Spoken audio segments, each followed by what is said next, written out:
Hello, I'm Jamie from Stonemaier Games, and I'm here today to talk about my top 10 favorite games of 2024.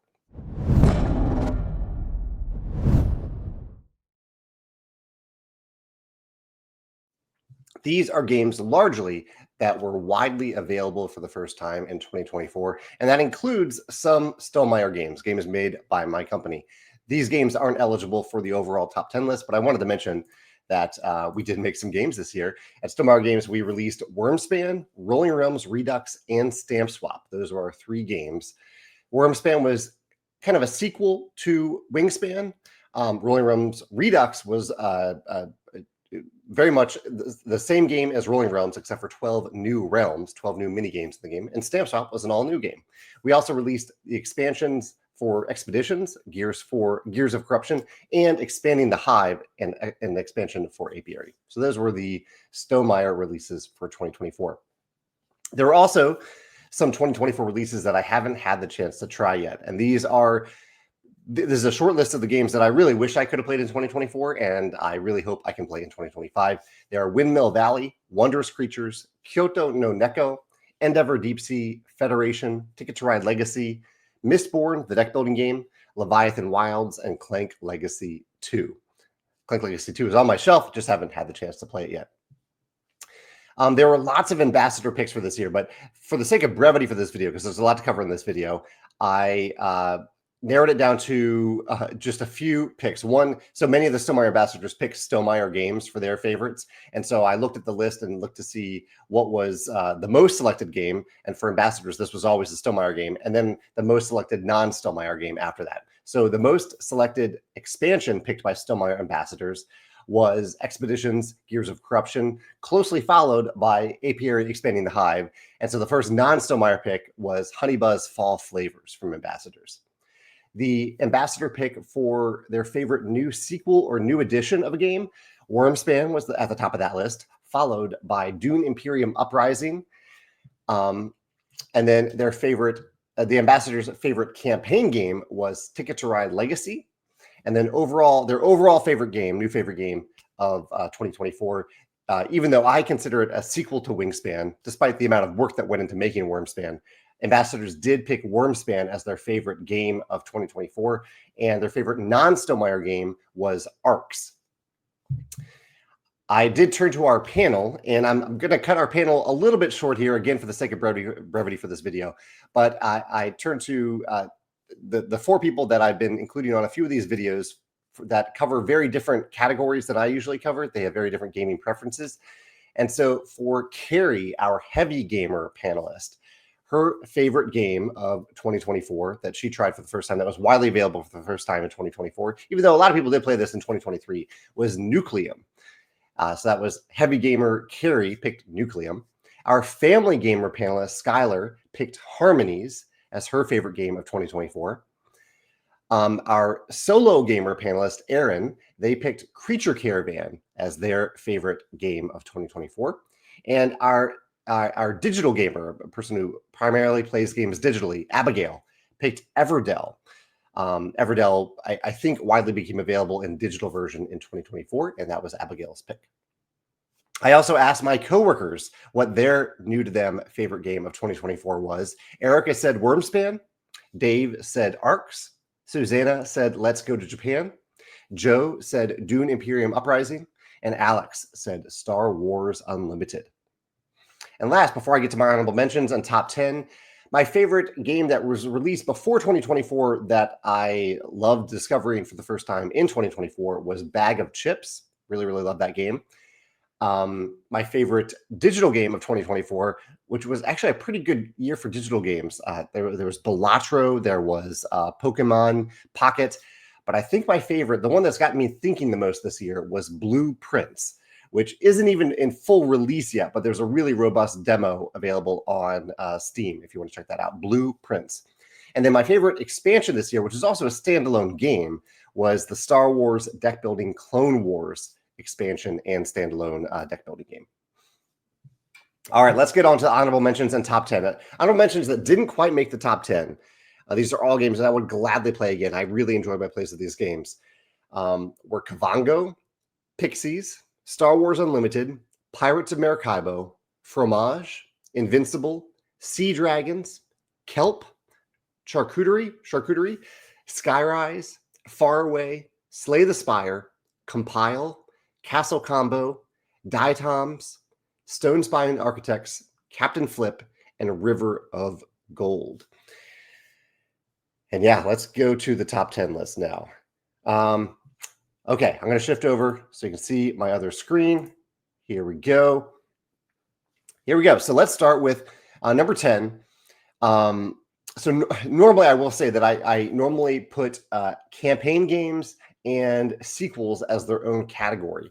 But I think these games, for me, deserve to be on the top 10 list because I really did get a lot of joy out of them. And I kind of have two picks for campaign game. One is a campaign that we have played all the way through. It felt very much like a campaign game in terms of its structure. And it's also a legacy game, and that is Star Realms Rise of Empire. This is a 2-player legacy version of Star Realms. Megan and I played through all 12 games. Megan won the campaign, and we really had a lot of fun with it. And the thing that I love the most about this game is how quickly the progression happens, because on any given turn, especially in the first few scenarios of the game, you were given a lot of stickers that you can add to cards as you acquire them to kind of bring them into your faction. They have their own faction, but they also meld with your faction, and they also become better when you play them, or when you play them in conjunction with a card of the accompanying faction, the original faction. And I just love that these stickers can be applied right away for a price. And so there's a great decision space in this game whenever you buy a card and you have these stickers available. Do you overspend so you can play put a sticker on that card? Or do you buy a more expensive card that might be better for you to win that individual game? So are you setting yourself up for the future, or are you helping yourself in the present? And there's even an instant win condition in these first few scenarios, where if you are able to place all of your stickers before your opponent reduces your authority to 0.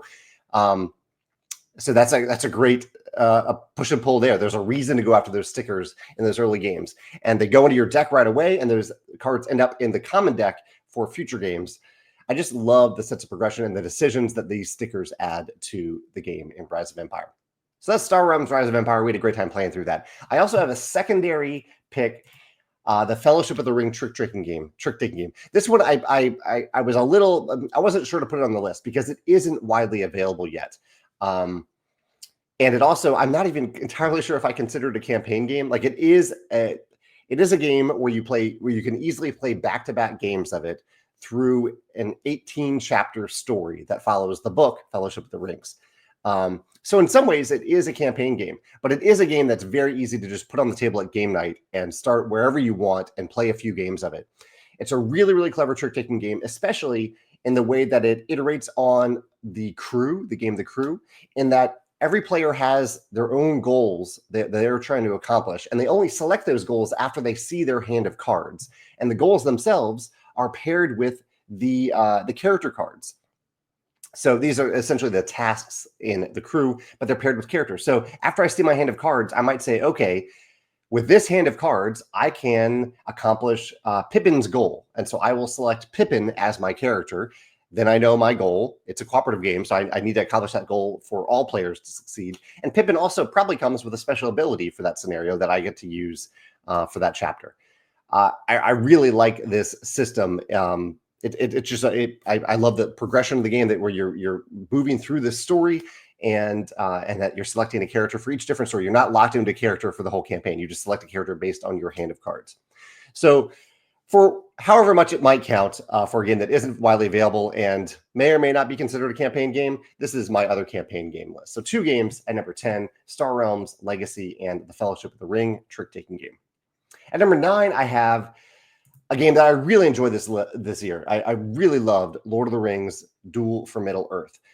This is what I would consider a sequel game. So this is a sequel to a previous game. The reason I decided to put it on the list this year instead of separating it into a separate mention is it really tied to Wyrmspan. A lot of work went into making Wyrmspan.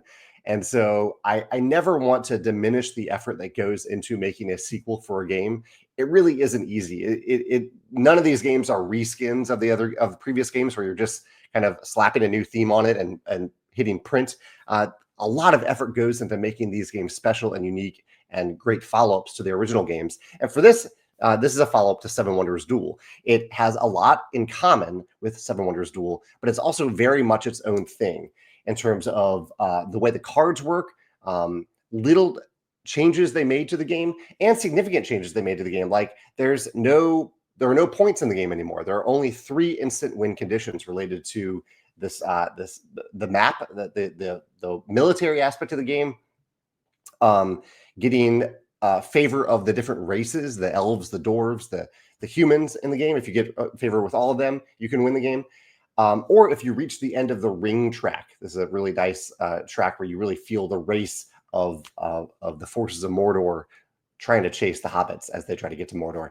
I love those instant win conditions and the tension they add when paired with this great common card draft where you know some of the cards and you don't know some of the other cards of Seven Wonders Duel. So yeah, Lord of the Rings Duel for Middle-earth. This isn't a game. I recognize the amount of time and effort that went into this game, and it brought me a lot of joy, even just in the last few months when I've been able to play it. And so I wanted to put this on the list at number 9, Duel for Middle-earth. At number 8, I have The Veil of Eternity, one that was, I think, completely off my radar around this time last year, but I've loved my plays of it in person and on Board Game Arena. This is a delightful game about building a tableau of powerful fantasy creature cards. So you're drafting these cards, and with them, there's this paired drafting element where whenever you draft a card, you also get a few resources with it. You can see these resources down here. And so much of the game is designed around these resources and the combos that they can create. So they are essentially a currency valued 1, 3, and 6, but there are many cards. There are many cards that that play off of these. Like you probably can't see in this photo, but there's so many cards that have these icons on the cards where they're saying things like, every time you gain a purple resource, you also gain this benefit, or every time you spend 1, it's worth 1 extra. They all combo off these resources. So they're currencies, but they're also specific resource types tied to the many different cards in this game. And that simple little twist right there opens up so much design space on these cards.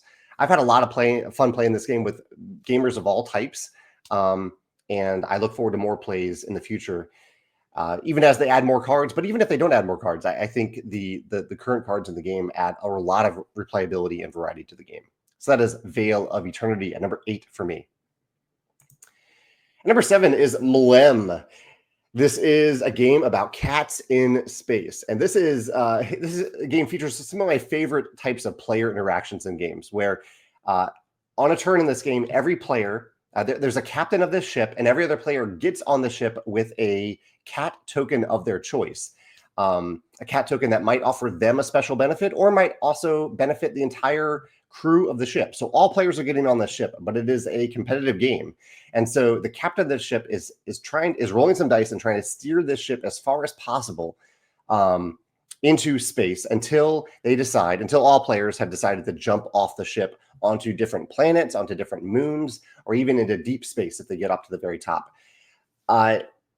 So there's a push or luck element to the dice rolling. The captain's in charge of that. But all players are entangled in the captain's choices and the choices made by the other players. Like if you jump off the ship in front of me on a place that I wanted to jump off, I might decide to stay a little bit longer. And if I have an ability that helps the crew of the ship, it helps us get a little bit further, that impacts everyone too. So that my decision to stay on the ship might impact everyone else who has stayed on the ship. So there's there's some positive player interaction. There's even a token that's a little bit mean. So there's a little bit of negative player interaction, but we're all together and looking at every role of the game and the drama of every role of the game for Mlem. There's some great mechanisms tied to the push your luck too. I won't go into them in too much detail here, but I've just had a blast playing Mlem. I will say I've played a lot of games in person and on Board Game Arena this year. I would not recommend playing this on Board Game Arena. It's nothing against the implementation there, but I would highly recommend not having that be your first exposure to this game. I think it sings on the tabletop, and there's just too much scrolling to get down this long board when you play on Board Game Arena. So if you're deciding if it's for you, please don't let that be your first exposure to the game. That is Mlem at number 7. At number 6, I have the delightful Harmonies. I think this is probably my favorite abstract game of the year, but it is tied delightfully to the theme as well. So Harmonies is a game where you are very similar to the game Azul. You are drafting tokens from a center pool, these nature tokens, and you are or kind of landscape tokens. They represent different types of nature, like water, forest, stone, and you're placing them on your personal little board here. And you're also, in the meantime, trying to complete goals. Different animals want different configurations of these nature tokens. I mentioned entangled benefits earlier in this video, and I think Harmonies does this really, really well, where you can use multiple tokens to complete the same goals. The nature tokens, these landscape tokens, overlap with each other depending on the different cards that you have. So I might have a card that wants low stacks of yellow and taller stacks of red, and I might have another card that also wants low stacks of yellow but tall stacks of another type, like stone over here, mountains. And I can kind of position my tokens so I can accomplish both of those goals at the same time. And that feels really good when you kind of have that 2-for-1 accomplishment on an even turn. It's also a beautiful game. It's very easy to set up and play. It's not hard to remember how to play. I played this in a board game cafe in North Carolina. I don't know. I just have a good memory of playing there because we were like, oh, what game do we play? And we saw Harmonies on the shelf. Instantly, we were like, okay, let's get this to the table again and play it. So yeah, Harmony, and I played it for the first time at Geekway to the West this past year. So Harmonies, yeah, my number 6 favorite game of 2024. And number 5 is The White Castle. This is one that technically came out in 2023, but it really wasn't widely available or played until 2024, in my opinion. And I have really enjoyed my plays of this. This is another game with a lot of combos that come from the decisions you make in the game. And the core decision is, do I draft a die from the high side of a bridge or the low side? The high side dice likely will get you some coins, because where you place these dice on the board, if the number is higher than the number on which you place the die, you get the difference in coins. Whereas from the low side, you're likely to have a lower value die, and so you might actually have to pay some coins if you place it on a higher number on the board. But when you take from the low side, you get to activate all of your lantern benefits. That's this icon down here. So you might have a bunch of lantern benefits based on cards that you've completed, and that can lead to a really powerful turn. There's a lot of little things like that where you do one thing, and that one thing turns into a bunch of other benefits that you've gained previous to that in the game.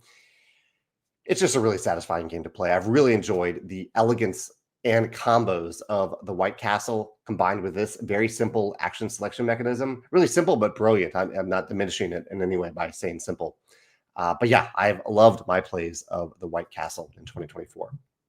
That is my number 5 pick. At number 4, I have a very different game, but one that has brought me perhaps even more joy than any other game on this list. This is Caution Signs. This is a game, this is a little bit of an odd game too, because every year I seem to discover a cooperative social game that just makes me happy. I love to share it with people. I love to play with people. I've played Caution Signs at least a dozen times this year, and really only over the last few months since I actually got the game. And I have loved it, and we've had a great time with it. The whole core of this game is that every player draws 2 cards that there's an adjective and there's a noun. So I might have, this example is Smelly Baby. I can't look at those cards yet.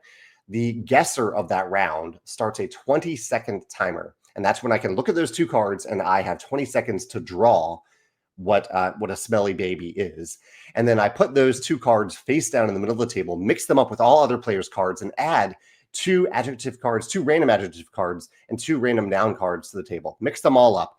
And then the guesser has to try to figure out which drawing is the Smelly Baby, which drawing is the Flexible Cow.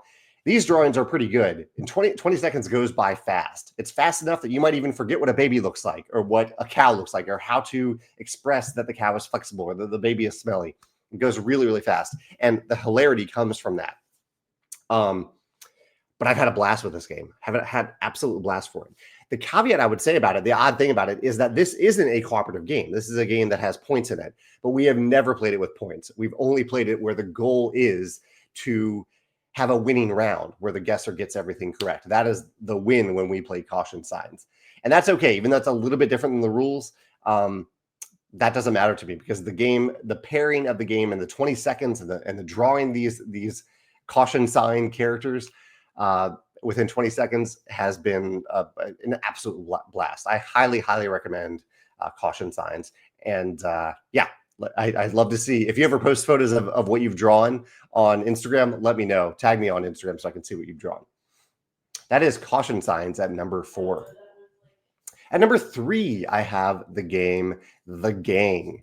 This is another cooperative game, a cooperative poker-themed game where all players are working together to try to figure out the strength of their poker hands in comparison to each other. I love how the game ramps up in 2 different ways. One is it ramps up in terms of the information that you have. Like in poker, you have a pocket of cards. You have 2 cards. Then you have a 3-card flop. And then you have the turn, another card. And then you have, I think, the river, the final card. So you have this information. And every time more information is revealed, players express to other players using these poker chips how good they think their hand is. But what really matters is the last selection. When you have full information, that is when everything matters, where you really have to get that order correct. But you can look back and see, okay, Jamie had really good feelings about his opening pocket, but then he felt that his hand got worse and worse and worse over the course of the as more information, as more cards were revealed. And what does that mean for the other players and how their hands compared to Jamie's? That's one side of progression. The other side of progression is if you get it right. So if you manage to get everything right, then the next round that you play gets a little bit harder, but only temporarily. And then if you get that round wrong, if you don't get it right, then the next round gets a little bit easier until the point where you get 3 right or 3 wrong. And what I found in this game is that because of those slight adjustments of difficulty, the game almost always, for me, seems to come down to the last round, to the 5th round. It's very rare that you get 3 right in a row or 3 wrong in a row and the game is over. More often than not, at least in my experience, it really comes down to that drama of, okay, we have one more chance. It's either win or lose right now in this moment. And that they were able to design around that is absolutely incredible. Yeah, this is, I am just blown away by how creative this game is and how fun it is. I've absolutely loved my games of The Gang, and I look forward to showing it to friends that I used to play poker with. So yeah, that is The Gang at number 3. At number 2, I have Creature Caravan, a competitive simultaneous play tableau building, engine building game where you're going on a journey.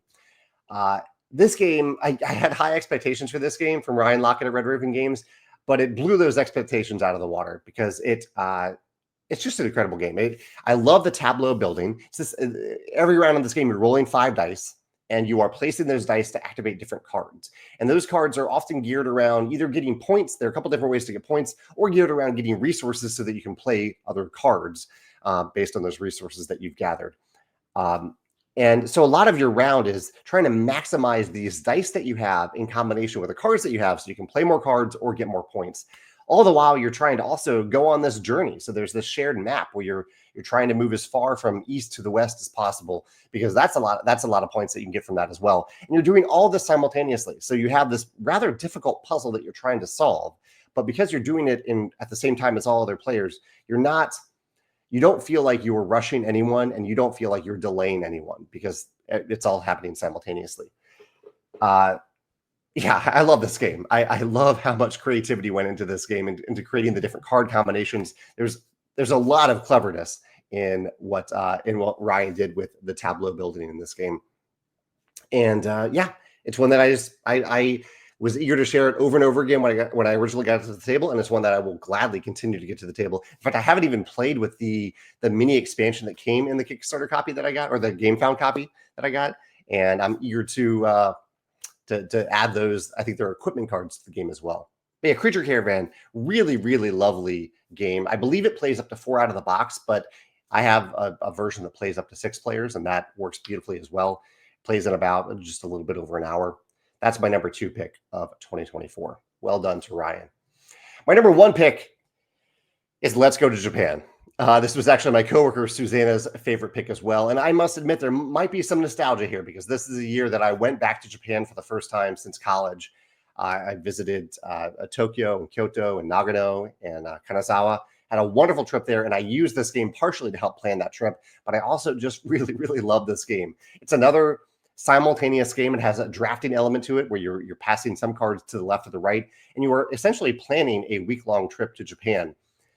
where you are placing these cards. Here's one that says visit a rescue cat cafe, and you are placing them in different orders on each of the days of the week so that you can activate those cards each day for their top benefits.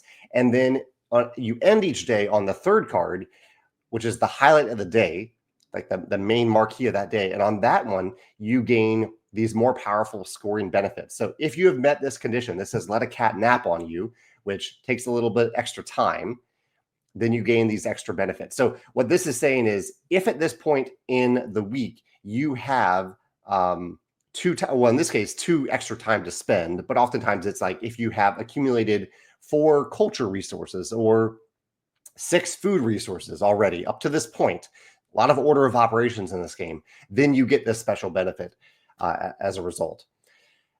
So there's this huge order of operations puzzle in this game. I wouldn't even really say it's an engine building game because you're not building an engine. You're not having progression in terms of getting stronger over the course of the game. But as your week progresses and as you tell the story of your week, you are getting more and more powerful because you've gathered more and more resources from the tops of the cards up to that point. The game just flows incredibly well, and the theme of it, the theme of this game is so strong. It really, really feels like you are planning a trip to Japan and then going on that trip as you tell the story of your week to all the other players. And you do that day by day. Everyone goes through their Monday, then everyone goes through their Tuesday. Yeah, I love Let's Go to Japan. It is a delightful game. I've had a lot of fun with it. And even now that I've been to Japan, I want to go back and play the game and kind of use the game to reminisce and also just enjoy the gameplay of it. It's much more than the theme, but the theme is really, really solid in this game. So yeah, Let's Go to Japan is my favorite game of 2024.